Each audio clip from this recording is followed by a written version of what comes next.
Boa noite. Vamos falar de amor.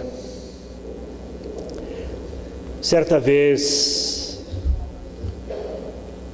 chegaram a Jesus e perguntaram: Mestre, qual é o maior dos mandamentos? Para entendermos isso, é preciso que nós lembremos que Jesus falava basicamente a judeus. Claro que existiam também outros povos ali, mas o grosso da população, o grosso dos ouvintes de Jesus eram os judeus, e que estavam muito ligados às leis de Moisés.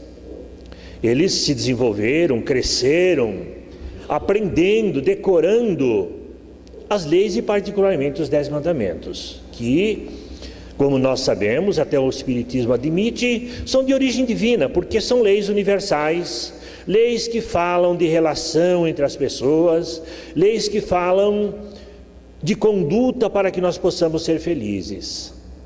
Se nós dermos uma olhada nos 10 mandamentos, veremos que todos eles falam do relacionamento entre nós, como nós devemos nos relacionar para que nós possamos viver bem, para que nós possamos ser felizes.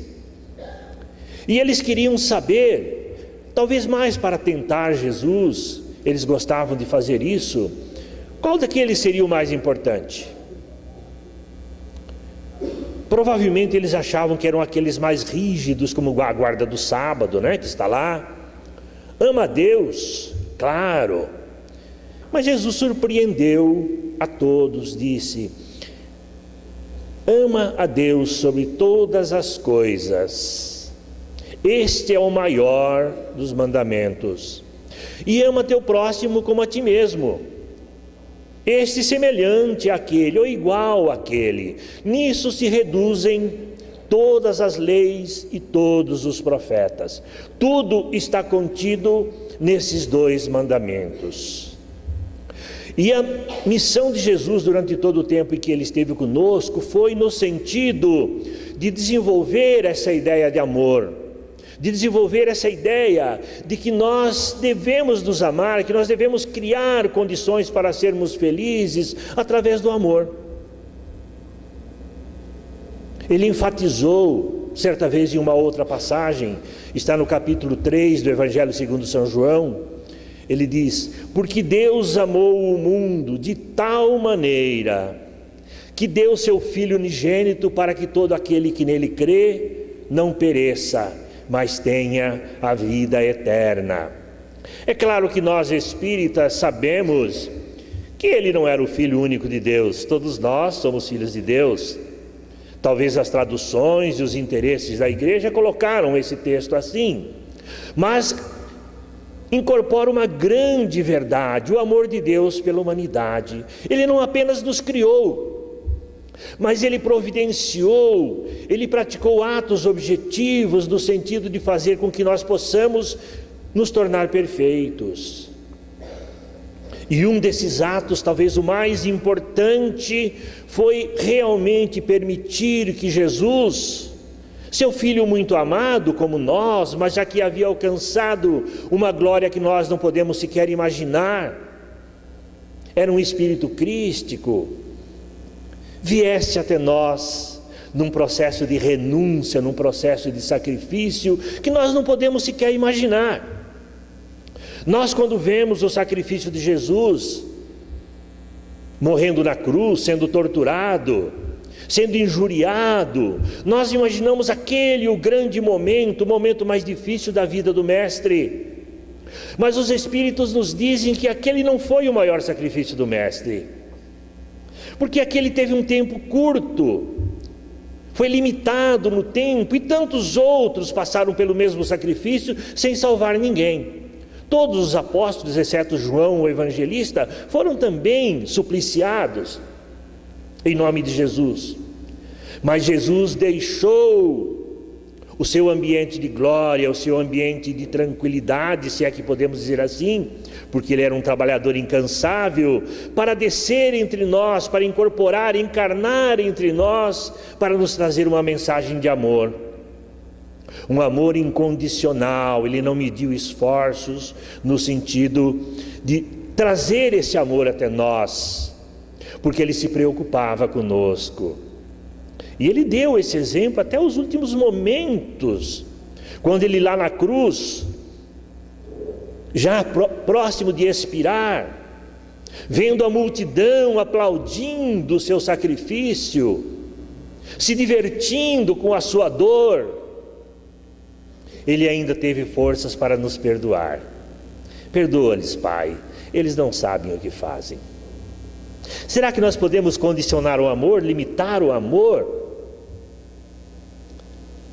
É claro que nós, ainda seres imperfeitos, temos uma noção restrita daquilo que nós chamamos de amor. Nós amamos os nossos filhos, às vezes nem tanto. Nós amamos os nossos pais, quase sempre não o suficiente. Amamos a namorada, até arrumarmos outra. Amamos o marido, a esposa, sim, também um amor muitas vezes limitado, um amor imperfeito. Tudo isso nós chamamos de amor. Mas o que é o amor na realidade? O que é que nós podemos chamar de amor? O apóstolo São João, quando já estava na ilha de Patmos, lá exilado, ele mandou uma carta aos seus discípulos, aos cristãos que viviam aí na região da Palestina. E ele dizia: filhinhos, ele foi chamado por isso apóstolo do amor, porque ele falava muito do amor. Dizem que quando ele já não aguentava mais falar, ele já estava cansado, já estava próximo do desencarne. Ele teria desencarnado com mais de 90 anos, foi o único que não foi supliciado. Ele dizia simplesmente: filhinhos, amai-vos uns aos outros. Ele repetia isso constantemente: amai-vos uns aos outros. E nessa epístola ele diz: filhinhos, nos amemos não por palavras, mas por obras e ações. Ou seja, o amor não é apenas um sentimento, não são palavras, mas é um sentimento que se transforma em atitudes objetivas no sentido de socorrer aquele que nós amamos.